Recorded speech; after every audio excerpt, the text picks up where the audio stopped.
Okay, so we've got people starting to come into the stream now. We'll just give it a minute for people to start to arrive before we start.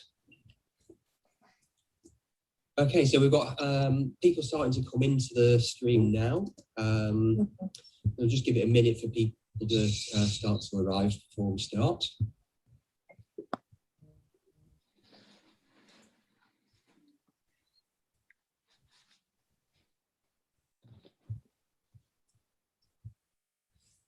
Okay, just while we wait for people to come into the webinar, just wanted to say welcome to the 9th Indies Film Festival, supported by the BFI, awarding funds from the National Lottery. I'm Martin Gund, I'm the producer of the festival. We're really excited to welcome you to this Q&A. But before we begin, I just have some housekeeping to go through. Just to let you know, the event is being recorded and will be available on our YouTube channel after the festival. The chat box is available where you can add comments or links, but please don't say anything that's offensive or personal.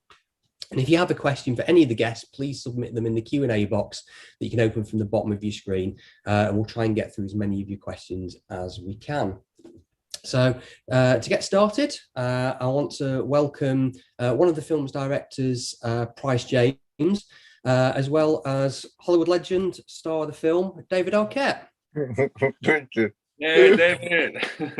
I realized if you've been around and you're old enough in this business, you start becoming a legend. Yeah. Well, to be fair, there's not many people I know, celebrity or not, that have had songs named after them. So ticking the box for that one. We were hoping to have the other director, David Darg, with us as well, but we're not quite sure where in the world he is, and I think might be having connection issues, but hopefully if he can join us, he will. But in the meantime, we'll crack on with David and Price. So I just want to start to say thank you for joining me and congratulations on the success of the film. Thank you. Thank you so much. Thank you so much. 3 years in the making. And we were just talking about it off air, but yeah, what a ride, man. Super. It's a fascinating story, but where did the idea come from? You know, what kicked it all off? 20 years ago, I'd won the WCW championship, and it always sort of nagged at me, the sort of reaction to the fans, and just, over the years getting yelled at different wrestling events or whatever. So I always wanted to kind of prove myself, but I don't know. So I went to Bryn Mooser at XTR, and he worked with David Darg, and Darg heard about the idea and took it to Price, and those two had been friends and loved wrestling as kids, and you can take it from here, Price. Yeah, well, thanks, dude. I mean, yeah, Martin, it was basically David Arquette's, sort of quest for redemption to kind of right some wrongs. And he was, the sort of tagline of the film was like, he was the kind of most hated man in wrestling. So when we heard about basically essentially that line, we were like, well, that's, the film is going to write itself. And David was so adamant about actually doing it for real and, becoming a wrestler, training, dropping weight. And this is 2018 we're talking about. So we knew once we sort of knew that how committed he was, we knew that a doc, we were gonna have an amazing outcome as well as an amazing place to start. You're the most hated in anything. I think that's a great place for sort of redemption story. And then we were meant to wrap it in 7 months, and then we went 2.5 years. So because the story kept evolving and David kept getting more and more immersed into the wrestling culture, we became super fans again, like Darg and I. So it all kind of became this like meta journey where we all ended up as wrestlers living around America and traveling to Mexico. And I mean, and I think all of that sort of translates into the film as well. Absolutely. I mean, it's an amazing journey that you go on. And I guess that was one of the things I was going to ask, is at the start of the film, it's kind of not clear as to kind of where you're going to end up at the end. And I assume, did you have any ideas of kind of what the ultimate kind of end of the movie was going to be? No, it really was the journey we went on. It really was. The first day of shooting, we get in a barroom fight with the Nasty Boys in Detroit. And we didn't know it was going to sort of perfectly kind of bookend but it worked out that way because Brian Knobs, one of the Nasty Boys, had seen what happened during my death match and felt bad for me, so invited me back as sort of an olive branch. But it was really kind of organic the way it all worked out. Mm-hmm. Yeah, we knew that sort of David's ultimate, the end lasting image would obviously be some acceptance from fans, and obviously and physically and literally him on in the big show, in the big arena, going from starting from the bottom and then working his way up. So we knew that kind of story arc would have to exist, even in a kind of like Rocky Docky sort of sports action movie context, which was something we wanted to sort of tie in a kind of parallel. So it was a doc, but it was treated, I guess, editorially like you were watching a kind of classic John Alvarson movie. And then all the death match, that's all David, and just how deep he got into the world. So, and that was a classic, end of second act twist structurally. And it was like, wow, this is perfect. It's all happening in front of our eyes. And then knowing that we'd have this still big show moment with, David leaping off, ropes in front of 4,000 people, having started in a backyard Virginian forest surrounded by dog shit, so it's sort of, the story arc is there. It's all there. Yeah, but like the death match wasn't supposed to happen. Someone got injured and they needed a replacement, and Darg would just happen to be in town, and I was like, you might want to come down and film this because it's probably going to be pretty crazy. Yeah, and it's pretty brutal. We'll get onto that in a little while. Yeah. I mean, from the finished film, it looks like Price, you had a lot of access to David and his family. You're obviously there during some pretty personal moments as well, so like the ketamine procedure at the doctor's appointment. So, was it hard kind of gaining David and the family's trust to be included in those, or were you kind of pretty open to just film everything? David and Christina was just so, from the start, they said, look, the way it's going to work, and we were all on board as far as intimacy is going to be the way that this film translates, to try and separate it from, I guess, like a kind of Hollywood vanity piece, to try and give that sort of, I guess, behind the curtain, story about a family, as well as it, David being an actor, he's still a father and, a guy trying to redeem some sort of demons from his past. So access was, once we had access, you sort of become this family, and then it would be like David or Christina calling myself or Darg, me like, okay, this thing is happening. We're on the hotline pretty much. I moved from London permanently to be in LA, and then Darg would dip in and out occasionally, but so we were sort of on call, and just we were always there with the sort of Canon C300, ready to roll basically, and they're amazing. You become part of the family. The kids knew us, and David's sisters, and it was, it's sort of, I think again that's that kind of intimacy is on screen, but it was pretty hard, some of the harrowing moments when David's giving up his personal life, but he was all in. He was just an all-in good bloke. Thanks, you too. Yeah, and you mentioned there about like the first day of filming with the Nasty Boys, and it does get a bit heated. I mean, Price, from your point of view, were there any points during that scene or anywhere else in the film where you actually felt kind of, in danger for your own safety? I mean, that was the main one, dude. So we had met David about 40 minutes before that scene. We met him in this bar at a wrestling convention hotel in Detroit. It was like you couldn't write it. It was just perfect, right? So you got all these old boys having their drinks, and we were filming, and they asked us to stop filming, and I was like, well, I'm going to see what happens if I keep filming. Little did I know that. Little did I know that. Yeah, little did I know that Sags, Jerry Sags is like, what the fuck? Just like full squaring up. And I didn't know if he was doing a bit or if he was in character. And no, he wasn't in character. He was just like, and then basically David stepped in. Always in character. Yeah. They live in character. That's what's so meta about the whole thing. So David steps in to kind of basically protect me because I'm like shitting myself. And then Jerry smashes Darg's camera, breaks the radio mic, cracks a 30 grand Zeiss lens, and then it just all kicks off. It's mayhem, and it's all on. I mean, it's all on film. That was within the first 40 minutes of meeting David. So we were like, I guess this film's going to be pretty good, unless we get killed, and then we need some like substitutes to tag in on us. But you know, I guess setting a precedent for the style of filming and just how up for stuff David was. You know, he was, you know, yeah, it was. I think it said everything. Just from a technical point of view, the Indies Festival, we have a lot of kind of young filmmakers and kind of aspiring kind of people who want to be actors, documentary film, what have you, camera people. It's kind of clear that you're able to get kind of right into the middle of the action. So I was just going to ask you kind of what was your setup? You mentioned there about C300 and just, you know, I'm guessing it all had to be kind of handheld, lightweight.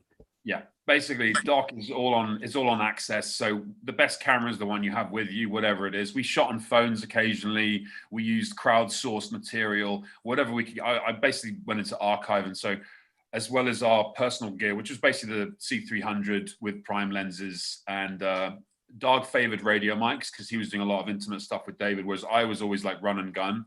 I loved I was just on a top mic.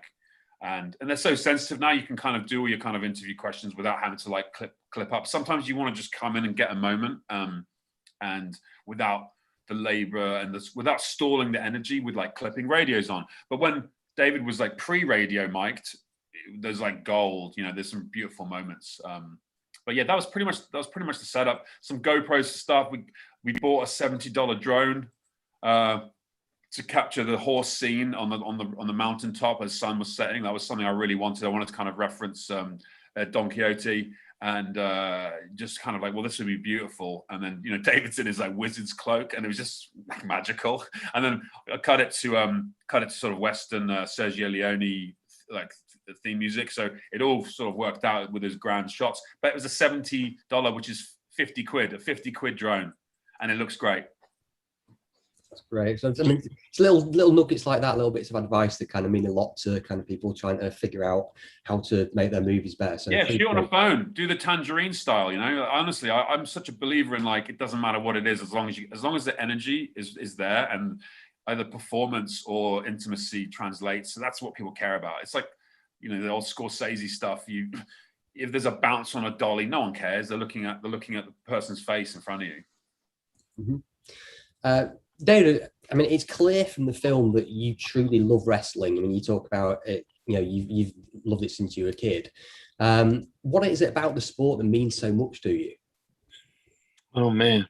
I don't know. There's something about it really keeps evolving for me. It's really interesting. It's a really interesting sport because it's also performance.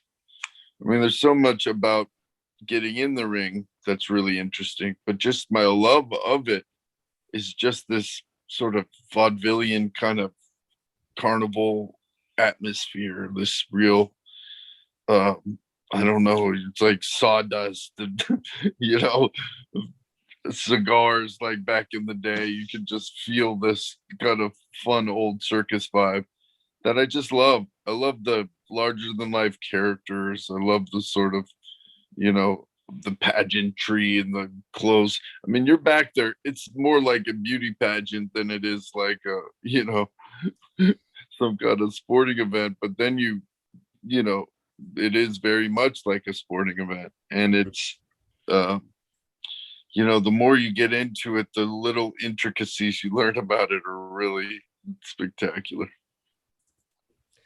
And I don't know if you know, but kind of in the UK, our history of wrestling's kind of a bit different. And I think our heyday was probably the 70s and the 80s. And it was mostly kind of like fat, hairy men in leotards, like giant haystacks and Big Daddy. But I think, you know, the glamour of American wrestling kind of reached us in the early 90s when Sky TV started showing WWF. And I just wonder, for the kind of uninitiated, what would you say is the difference between the kind of wrestling federation? So no, this was WCW where you won the Belt World Championship Wrestling, but there's also ECW as well, which is Extreme Championship Wrestling, and then obviously there's WWE as it is now. So what's to you kind of what's the difference between them? Everyone has their sort of little differences. I mean, WWF EUK, Pete Dunne is a great wrestler. There's a lot of really amazing wrestlers in there. And, they all just sort of have different things. Like, you have AEW now, which is more sort of like looking at kind of the Attitude Era kind of thing, trying to bring it back. Fractions, these groups of all these different groups battling for things. I don't know. You have like Impact, which is more like straight wrestling, or NWA, which is straight wrestling, like real old school wrestling, almost like it was, being beamed like from an old television studio. But I love it all. I mean, it's just kind of this really crazy world. It's so hard. It's hard to watch now. I get like PTSD. It's like, oh, it hurts so much just watching. Just like when, I don't know, it literally, like, sometimes when someone gets hit, I get like some phantom pain. Yeah, it's real hits. It's like there's no faking the hits. It hurts. Like, we've seen it. I took a chop in Mexico, and I couldn't breathe for it. I was like winded. It's almost like what David was saying. What I fell in love with was the sort of the lower indie scene. So everyone associates the kind of Hogan and like the big bulky dudes from like the 80s and 90s. But the kind of what David was touching on, the kind of almost not cabaret, the sort of, it's like sort of macho burlesque where there's like karaoke and comedy and all these, like there's men wrestling women getting their asses kicked. And there's that scene in LA is called the bar wrestling scene. And that's what I personally loved.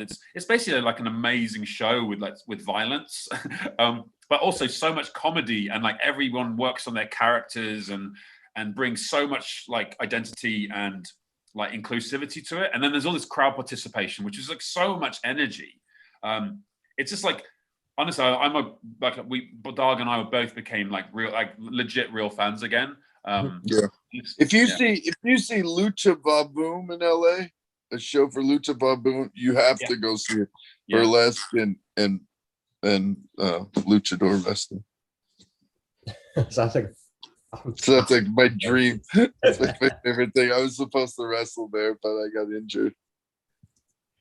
I mean, actually, that's a really interesting point to come on to. I mean, I think a lot of people think wrestling's fake, or there's kind of a mixture of kind of fake and kind of choreographed stuff.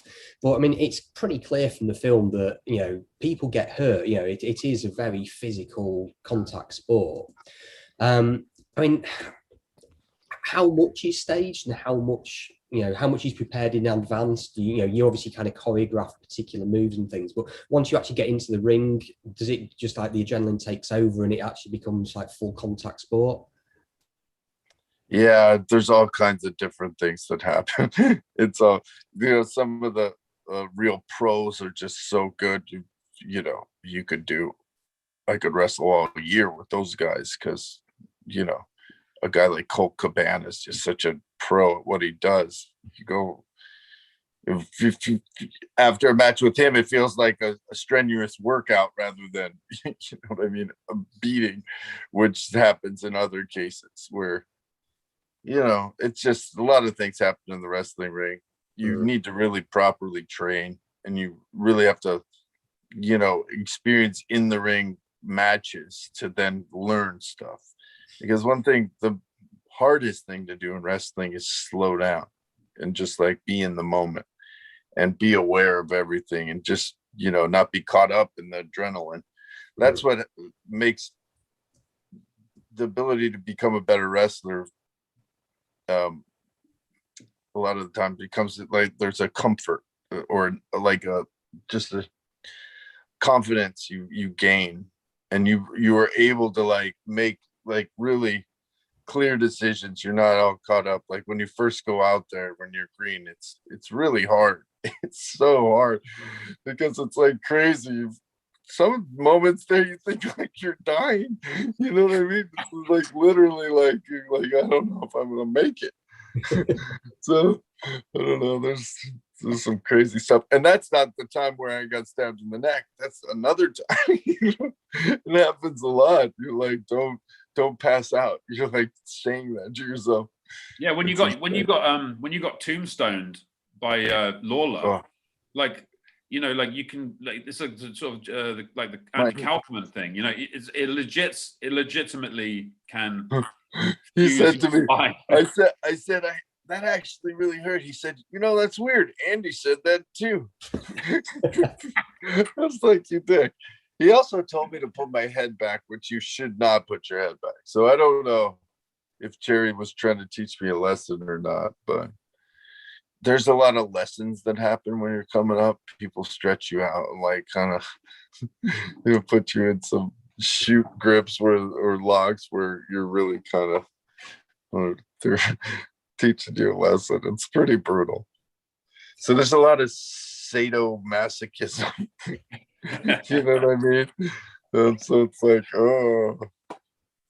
Yeah, I mean, just talking about the death match, the one with Nick Gage where you get stabbed in the neck, and I'm assuming that wasn't intended to happen. There's obviously, it's a pretty brutal match anyway, but it kind of, I was rewatching the film again kind of the other night before this just to kind of make some notes and things, and I was just looking at it when it happens, the look he gives you, it's like he seems to have realized that like something's gone wrong there, that wasn't supposed to happen.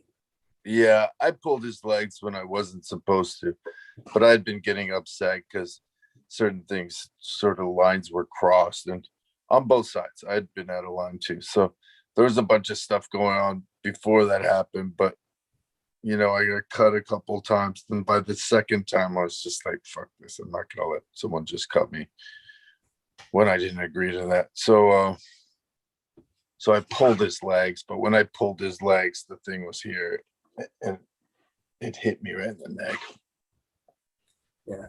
And Price, from a filmmaker's point of view, I mean, how did you feel about kind of having the camera on at that point? Because on the one hand, it must have been like, do we stop shooting? This is obviously serious. But on the other, it's like, actually, this might be really important to capture. Well, that was in the death match, that was Darg was on a cam, and then we had a bunch of other participants like giving us footage. But I remember Darg saying like he had like glass and blood in his hair from David. But like as far as the you know, it's harrowing. I cut that sequence with Paul Rogers, editor, and it was definitely like I knew it was going to be this like enter hell moment. We even used like the thematically music from Blue Ruin, those composers, the brothers who, and so there's such a menace to that scene that we sort of escalated. But as far as like the raws, watching the dailies and the footage that came in, man, it's brutal. It's brutal. There's stuff that's not in there. Like you picked up on it. Like Nick's look, like that little like like his pause, which those pros never pause, and that for it to be that serious to make him stop in his track, and then like David and him giving this silent communication, like, oh, this is dangerous. And then obviously in the film, you see that David like leaves and then comes back to finish because no one was pinned. And that's what wrestling fans all talk about, is that like, whether you love David or you hate him, the fact he did that kind of was almost the entire story. The fact that the lessons he learned, that his life was, you know. And what did you say to Luke, David? You were like, look at my neck. Oh, I said, is it pumping? Is it pumping? Is it pumping? It's not pumping. He said it's not pumping. It's not pumping. So then I knew I wasn't like bleeding out at that moment. I mean, I'm just going back to kind of your family. I mean, throughout the film, your sisters, your wife, and your daughter, they're obviously concerned with your health at various points in the film. And Christine states at one point that she's actually really worried that, you know, you might not die, you might die, you might not make it to the next year. And did it concern you that you were making them feel that way? And if they'd given you an ultimatum to say, look, this has to stop, would you have, you know, would you have stopped? Or was it like, no, this is something I need to do for myself? Well, I had to finish the sort of journey for sure. But this film, it happened in this weird place where years and years of therapy and rehab, all these things in my life, relationships, and just sort of all those dynamics, becoming a parent, all this stuff had all been coming together. So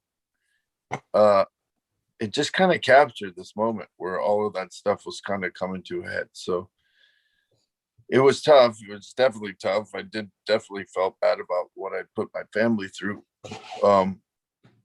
But it was all for the best as far as that goes. Like, the real journey at the end of the day for me was to learn how to love myself and, like, sort of, stop beating myself up, which was a huge lesson when you get that, for someone like me, who's, one of their main things is like trying to kill themselves, essentially. So you have to be careful. So when you can get that and then have appreciation, and then you really start facing some of the roots of those, where that pain comes from, then it makes it a lot easier on the other side. You know what I mean? It also makes for a compelling story to watch, because it really, like, puts it all out there. Yeah, and I guess it's important to the people that you have around you as well. And there's obviously a bit just before you're going to go to Mexico, where Christina asked Jerry to kind of go down with you, and he comes over as obviously like a really great guy and a really close friend. And how important is it to have friendships with people who kind of aren't in the business and aren't celebrities? Yeah, Jerry's great. He's hilarious. It's really awesome. I mean, yeah, at the end of the day, you sort of learn not pretty quickly. It takes a while, but this business is such a mind warp. The whole every aspect of it. It's just very challenging business. There's a lot of rejection. There's a lot of struggle, but when you finally get an opportunity to do something like this that you're proud of and be a part of, that sort of makes it all worth it. Also, Jerry's just he's one of the funniest people. And when we met him in Detroit, we're like, wow, you got to come back. And then we knew that like him and David in Mexico would just be this amazing, almost buddy comedy. And it's just like, we had so much footage in Mexico. It could have been a standalone film, and just with just David and Jerry just, bopping around Mexico. It was so much fun to watch. And like David just touched on it before, but it was funny how David physically getting beaten up helped him beating himself up ultimately, which is, I love that kind of parable. And it's like, entering your childhood fantasy, assisting your real grown-up life in sort of mental capacity. I love that. I love that message. It's like, it's okay to like dream, and like sometimes these things feed into your real life. And I think that's really a really cool message. Mm-hmm. The some of the Mexican scenes are one of my favorites from the movie. I mean, the luchador guys are just astounding. And I said that they almost seem to have like their own style of wrestling that's slightly different to the American wrestling. It seems to be a lot more acrobatic. And I'm guessing kind of a lot of the moves that we then see using later in the film seem to have come from that session. But the one for me was just where you're wrestling on the street in front of the traffic. And I mean, just doing that on tarmac must have been terrifying. Yeah. It was. There were a lot of moments in this film where I was just going like, okay, let's go for it. Yeah, it was interesting. There's such a heart and soul about lucha wrestling, and just those guys. The fact that they wrestled there on the street for change, and then at night go and wrestle in the big arena, professional luchadors, is just insane to me. I think it's just the coolest, and they were really nice to let us go there and be a part of it. And then the guys I trained with, just learning a Hurricanrana, some of these fundamental elements of wrestling. But there was one moment when we were doing the thing that's not in the film, that I'd ended up like clotheslining all of the guys, on that team, those 4 guys. And then I ended up clotheslining all the 3 guys on my side, then the ref. And then I was getting crazy and all fired up. And then my guys come up and calm me down again, and calm me down.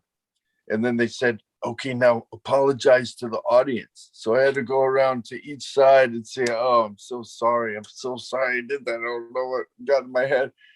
And I had to do that to each side. And it was like, they take it so, like, because we were the good guys in the match, and I did something that a bad guy would do because they got all caught up in it. So you had to apologize. It was just so beautiful, like the I don't know, the honor behind it. And then if they like you, they throw coins at you. And so I kept some of the coins and would keep them with me in my wrestling bag. It was just a really beautiful experience, really.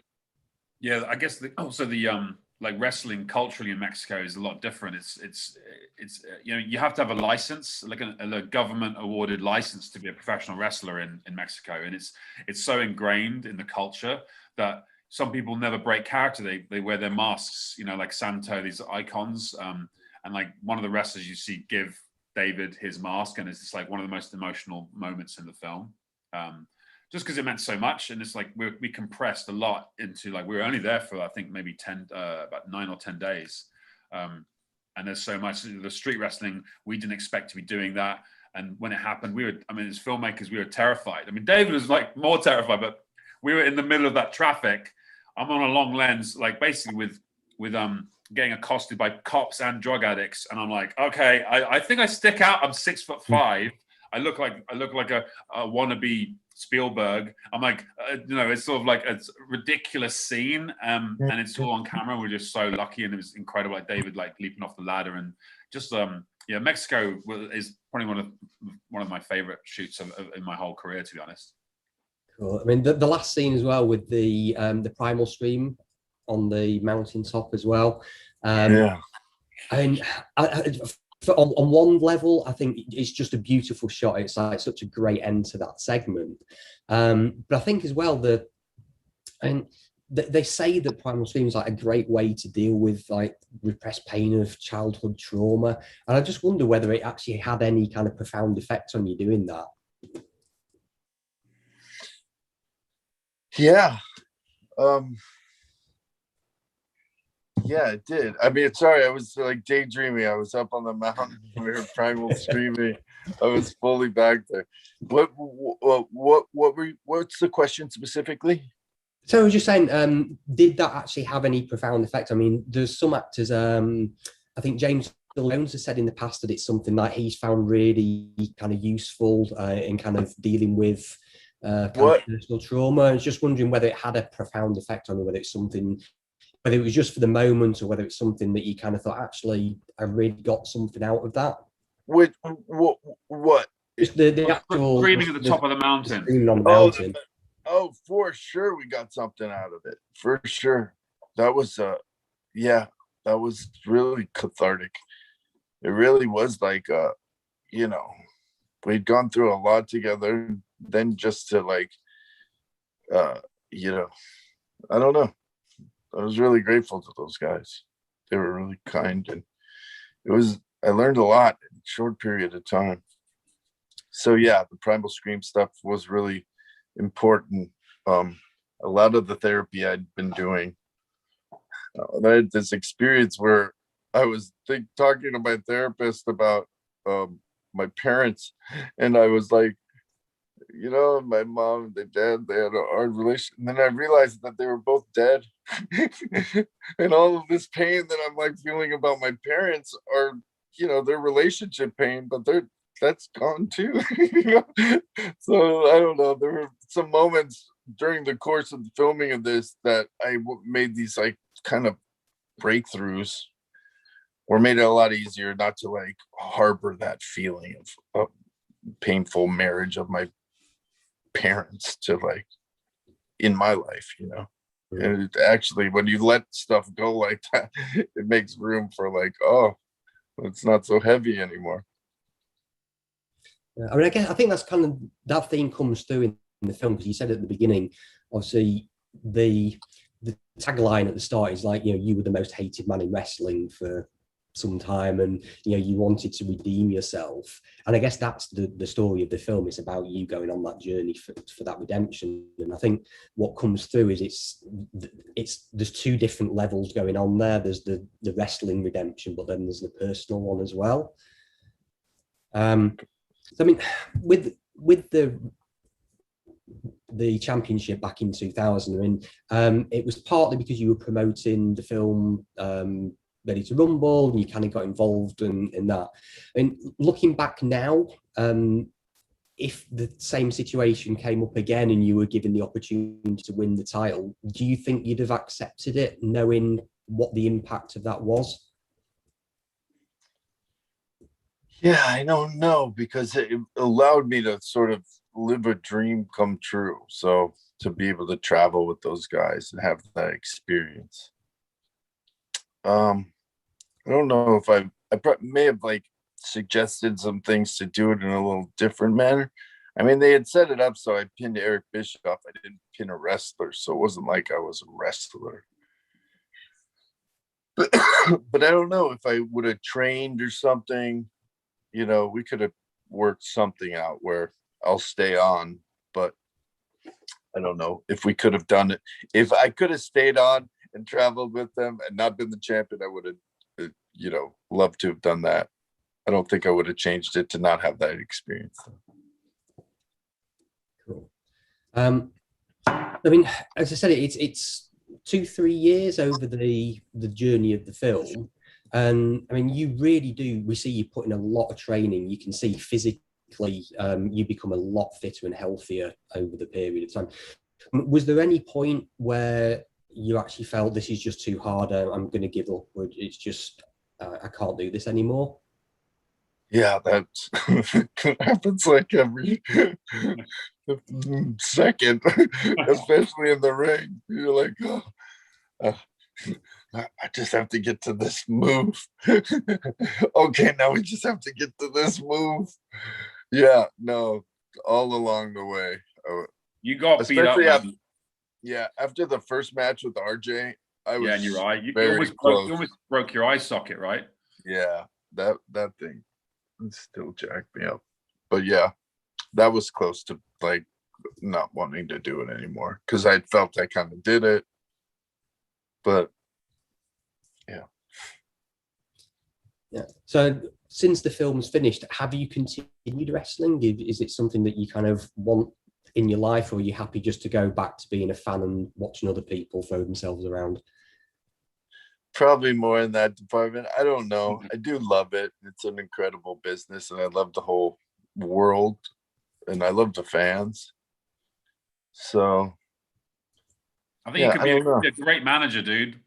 Yeah, I love how it lives in that world, though, too. I love how it lives in the film. It's kind of cool that way. You know what I mean? Like it's its own like time capsule and kind of step back from it. Because one thing about wrestling is like wrestlers are known to like retire 1,000 times. He leaves his boots in the ring in like 4 different arenas.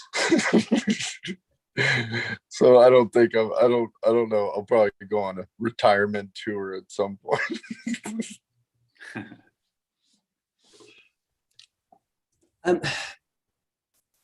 There's a word I wasn't aware of this until I started watching the film, called kayfabe, which is it kind of only refers to wrestling, and it's this term that in fact, do you want to try and explain it to someone who doesn't know much about it? Try and what it actually means.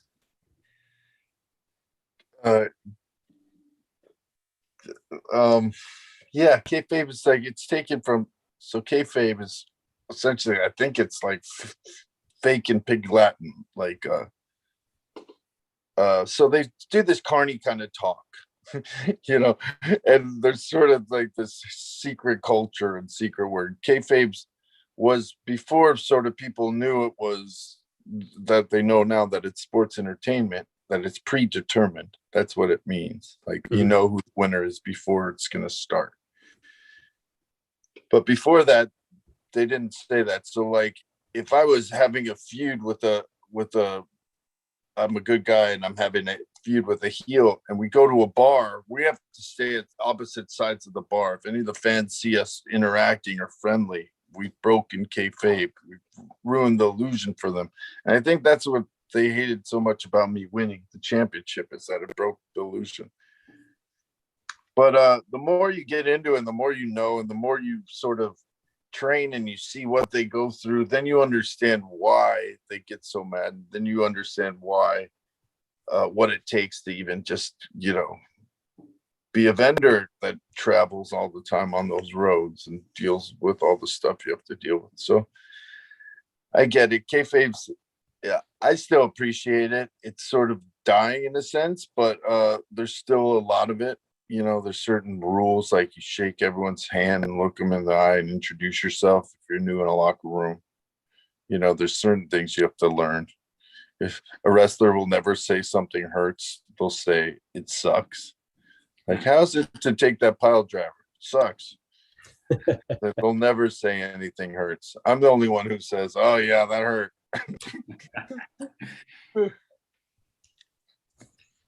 So the film's finished. Are you happy with it, how it came out? Are you surprised at kind of the content of it? Is there more than you expected? What was your reaction to the final? Well, we were just ecstatic. When you work on something for that long, and with that, we'd like 240 hours of footage.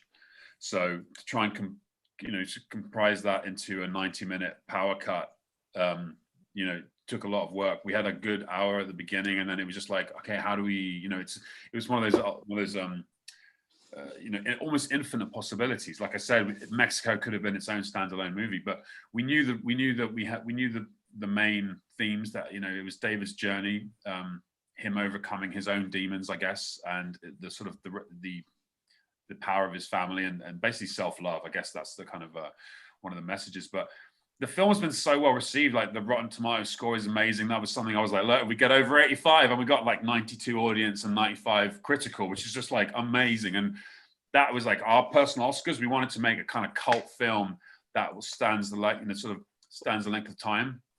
And it's like for all the people, even outside wrestling, to kind of, people watching it on Hulu or Netflix, or Sky in the UK, like the messages we've had from people going, I never knew I liked wrestling. I didn't like it when I was a kid, and now it makes me like it, or at least I followed the journey of a man trying to overcome something. And I think that's what gave us so much faith, knowing that it sort of resonated with people who weren't even wrestling fans. For the wrestling fans as well, we wanted to make a love letter to wrestling, and we did it. And like to get the fans saying this film is absolutely amazing, and like that was something we were worried, because if you can't offend the people you're trying to include, and it's basically praise and trying to get that full spectrum of wrestling. But as far as a film, man, it's great. We had an amazing drive-in premiere last year, mid-pandemic, and socially distanced in cars, and it was the most amazing end. Like we had how Americana is that? Is like a drive-in. I'd never even been to a drive-in theater, and here's our premiere. We're in tuxedos. David's in his flamboyant outfit, and people honking their cars, flashing their lights instead of clapping. It's just sort of like it's kind of a beautiful full circle, and we're just really happy. And like David said, it's an amazing time capsule now of like this moment in David's life, as well as a sort of a beautiful representation of wrestling in a non-biased. There's a lot of wrestling material out there, but they can kind of fixate on maybe some of the more sensationalist or darker, or the fact it's predetermined. But what we did was just made a movie which is a love letter, and that's what kind of the best thing about it, really. 2020 has been a really strange year. 2021's started pretty much the same way. No one expected a global pandemic. What was it like actually releasing film in those situations? Yeah, we were supposed to be at South by Southwest, and it got canceled. It was one of the first ones to get canceled. So it was rough, you know what I mean? We expected it to, be in theaters and people be able to watch it, you know what I mean? So sort of the journey continues. You just got to keep on fighting. You work really hard on something, and something like that happens. But that, for any of the filmmakers out there and people in general, you just, in this business, I've been doing it for 30 years now. You just, you really have to just keep fighting, keep going, and keep hustling. Don't let anything stop you. And you know, that's what it does when it comes out. You know, some like even Ready to Rumble was kind of, you know, they hated it when it first came out, the wrestling fans, but it had since gained an appreciation. They understood the sort of point of view of comedy it was coming from. It wasn't trying to make fun of them. It was just having fun with the whole world.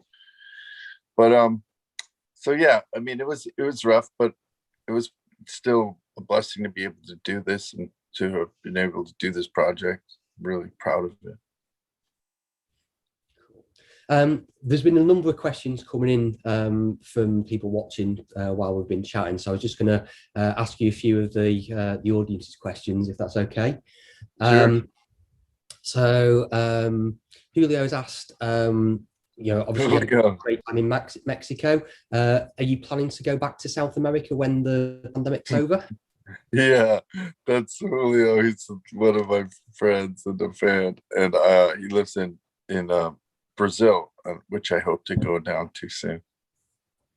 I'm sure he'll be very pleased to hear that. We've got a question from CJ, who's 10. How many wrestling matches have you won? Oh man, I don't even know, CJ. I definitely won against Colt Cabana in a tag team. I won quite a bit with RJ. I won 2 on this last one against Ethan Page and Colt Cabana. And that's mainly because they're just the coolest guys who don't mind, so didn't mind putting me over, is what it's called when a veteran sort of allows to sort of take the pin from someone who's under them. They're giving the other wrestler the rub. That means they're sort of taking one for the team, kind of thing. KTM says, we kind of touched on whether you continue wrestling, but she's asking, do you still have the ring in your backyard? No, I gave the ring to Jungle Boy.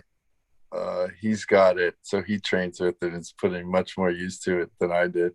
But yeah, that was one of my favorite parts, is having that ring in my backyard, because Jungle Boy and Peter Avalon would come over and they'd all just sort of train and like work things out. It's just so cool to watch, like how they come up with moves. And that was probably my favorite part, was sort of some of that stuff, some of the training stuff. Although it's brutal, really difficult, it's still some of my fondest memories. Cool. Kate's husband Luke's asked, did any of the wrestlers or the staff from your original run in WCW get in touch with you following the documentary? Did you hear back from anyone from that time reconnecting with you? Well, I wrestled with Hurricane Helms. He's briefly in the thing. I wish there was sort of more of him in there. I ran into Kat, who was a wrestler back in the day. Along the journey, I'd seen him. I'd seen a few people. It was cool to sort of come across people, but some of my favorite things was meeting Honky Tonk Man and Hacksaw Jim Duggan, like some of these guys that I was a huge fan of, and just getting to know them a little better. Jake the Snake. Jake the Snake, yeah. We've got a great question here from Alice, who says, we see you get injured a lot during the documentary, but were there any matches where you seriously hurt anyone else? No, thank God. I did bust open Bully Ray's lip a little, but I said, "Oh, did you spit it out and make it look?" And he's like, "No, like he wouldn't. How dare I wouldn't dare let the fans see that David Arquette bust me open." Yeah, totally. But he threw my back out. He was one of the guys that hurt me. No, thank goodness. Like, one of my main things was, I don't want to hurt anybody. You know what I mean? I was really concerned about it. People I was wrestling against, less so.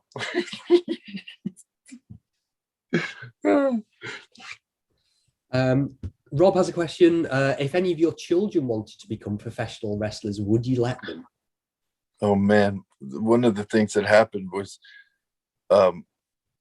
Luke and his family, Jack, and they all came over one day. That's not in the documentary, but they all hung out. We all hung out in the ring. I hadn't seen him in a while. This wrestling documentary brought us together, which I'm super grateful for. And I asked him, I said, how is it watching Jack? And he's like, I'm so scared. It's the most terrifying experience. I'm there like holding my breath the whole time. And this was before the death match. So, which Jack, on the death match night, Jack Perry's like, his match was, it literally propelled him to stardom. The kid just killed it that night. I mean, in general, he was on a trajectory already, but he had such a great performance that night. But yeah, so I asked him. So no, to answer your question, I do not want my kids to ever wrestle. It's so painful. It's so brutal. It's such a brutal.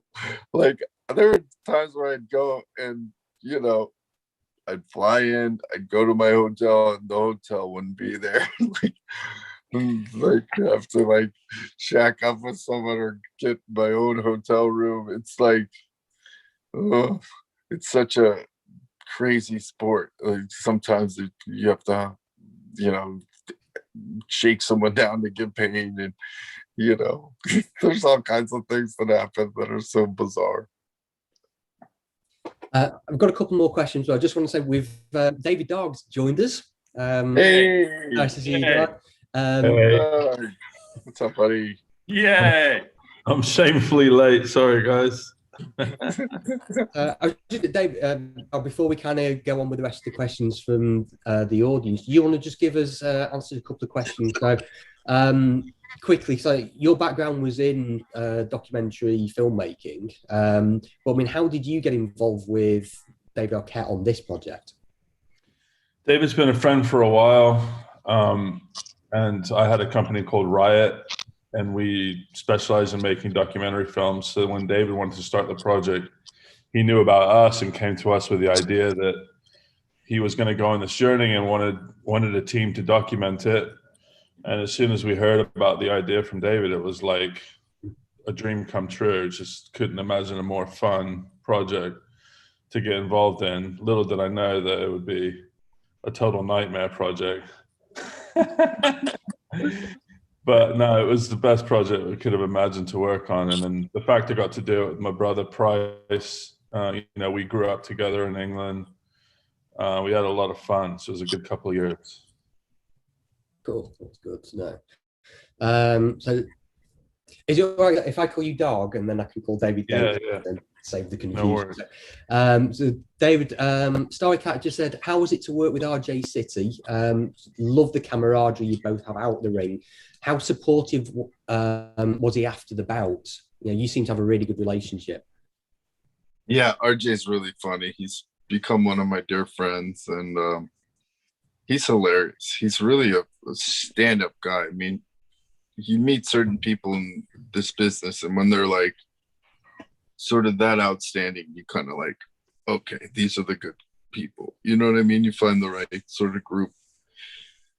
But he's great. I mean, he's taking off now. It's so fun to see him. He's such a talented writer and performer. He gave me so much advice and help. And part of the reason the death match happened is because I didn't listen to him, you know, and he wasn't there to sort of help me, you know. But yeah, that's why I love wrestling with RJ. It makes it so much easier. We have this sort of fun banter back and forth. He comes up to the mic and he says, I just want to apologize to everyone here. I can't believe I'm here with him.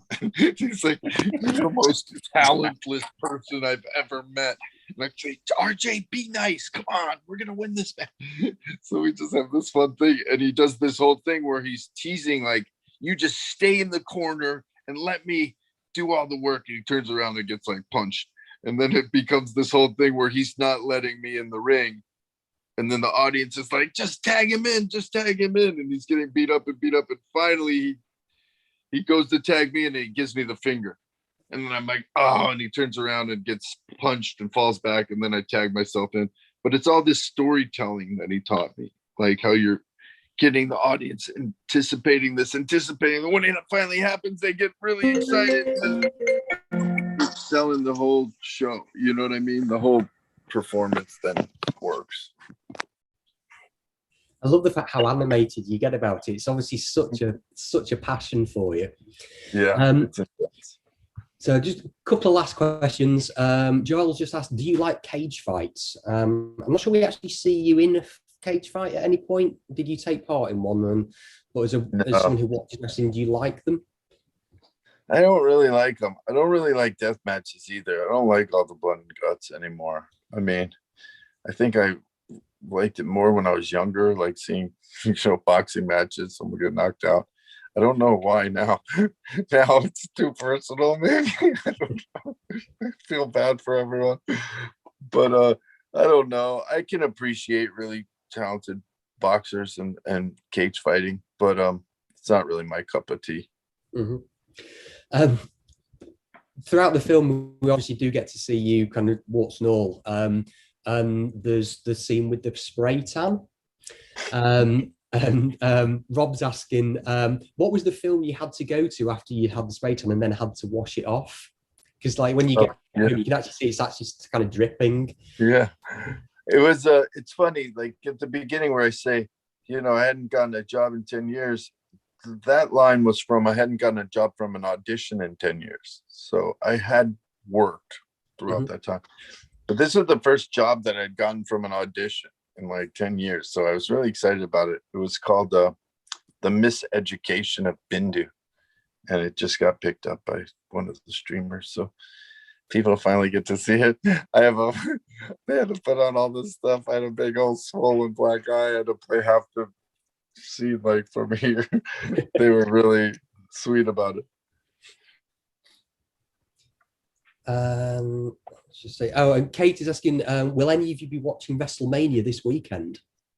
Absolutely. I can't wait. Big weekend. I'm excited. Yeah. I want to see Bianca Belair become female champion. I used to be quite a big fan, and I kind of lost touch with it, and maybe same as you, Price. But I have to say, watching the film and kind of talking to you guys, it does really make me want to kind of reconnect and kind of get back into it again. When you find the certain people that you really like Bianca Belair is a spectacular new wrestler. She's just incredible. Like the way she, does her mic and, her moves. She's just super talented, very quick and like witty. So she's dope. And the guys front, Daniel Bryan is making a run too, which is really exciting. He's sort of like the ultimate baby face. So hopefully he does well too. And the Edge is coming back, which I'm convinced is so somewhat, everyone just obviously I'm not taking any credit, but it's funny that he's made a comeback. I mean, it's fun. He's just saying like first appearance WrestleMania in 7 years or something like this, 10 years or Trek 20, buddy.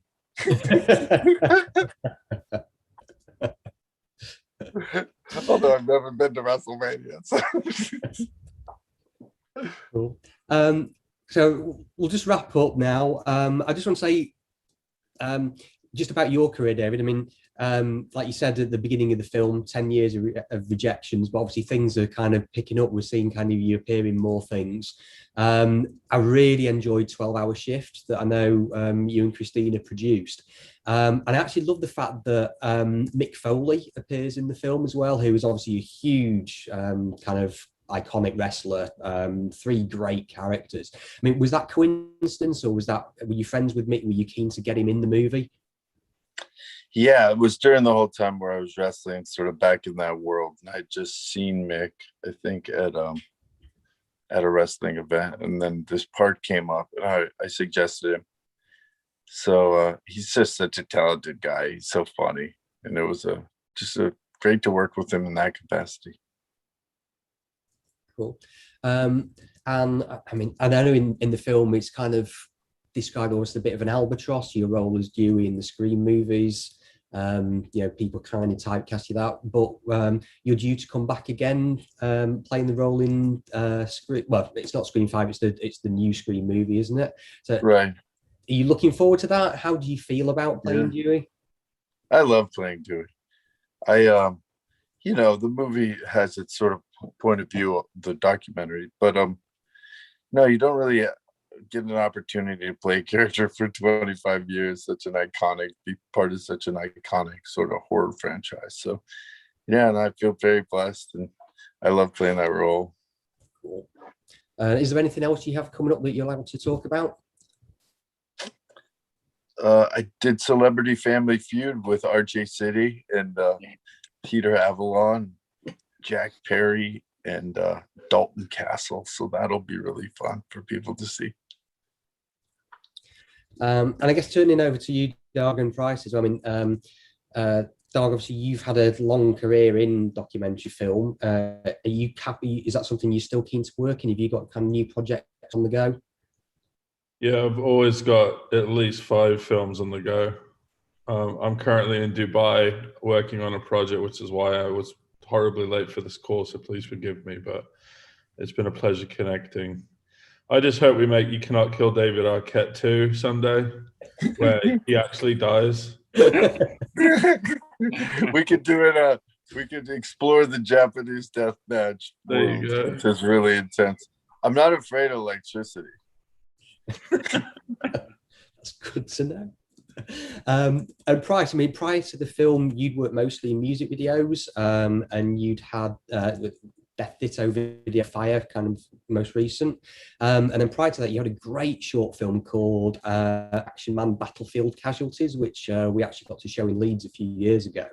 I said anyone who gets a chance, you should definitely check that out online. It's such a great, really kind of dark comedy short. So, I mean, what's next for you? What are you working on after this? Yeah, a couple of, I mean, weirdly, pandemic has panned out. Sorry to excuse the pun, but it's, yeah, I'm sort of more I shoot comedy. I'm a comedy director and writer. So, and I tend to lean more into sort of parody and satire of like action movies. So, yeah, we're starting production on a mockumentary comedy, a supernatural martial arts film called The Last American Ninja, which is going to be like huge. Hopefully it's going to be a genre bending trope movie about a Brooklyn kid video store nerd who retraces his steps in Japan. So it's going to be pretty amazing actually. And then I'm shooting I'm doing the Barbie version of the Action Man short at the moment, and it's going to be very, very interesting. We're just packaging it right now. It's all about body positivity with young women, and it's a really great cause. And yeah, with a sort of social media, mental health tied into it. So it's kind of in the same world as Arquette, I guess. And yeah, I guess we're just really excited. And yeah, we'll do the sequel, and then we'll reanimate David for a Weekend at Bernie's part 3. There you go. Good. Just one last comment from one of the audience who says, we just hope to see you all in the UK for a screening at some point in the future. And I hope once things get back to normal, cinemas can reopen, it will be fantastic to be able to welcome you to the UK, and especially to kind of Leeds for the film festival. So it would be wonderful. It's a great festival. It's a brilliant festival. Yeah. Thank you so much. Look forward to it. Cool. So that's pretty much it. A huge thank you to all my guests, Darg, Price, and of course the unkillable David Arquette. Yeah. It's been great to talk. I hope the film continues to find an audience. I'm really looking forward to seeing what comes next. Thanks to everyone who joined the webinar, to everyone who's been watching on YouTube Live. We've recorded it. It'll be available to watch again on our YouTube channel after the festival. You can still watch a whole host of live and pre-recorded events from the festival on the channel. Just search Indies 2021 and you'll find sessions on script supervision, post-production, as well as some of the other Q&As that we've recorded. Please follow us at Indies Festival and join us on Twitter using hashtag Indies 2021. Any feedback you have from this event and all the others would be greatly appreciated. And just to finish, just one last great thank you to my guests. Thanks for joining us, giving up the time, and good luck for the future, guys. Hey, thank you, Martin. And thanks to the Independent Directions Film Festival. Bye. Cheers, guys. Bye.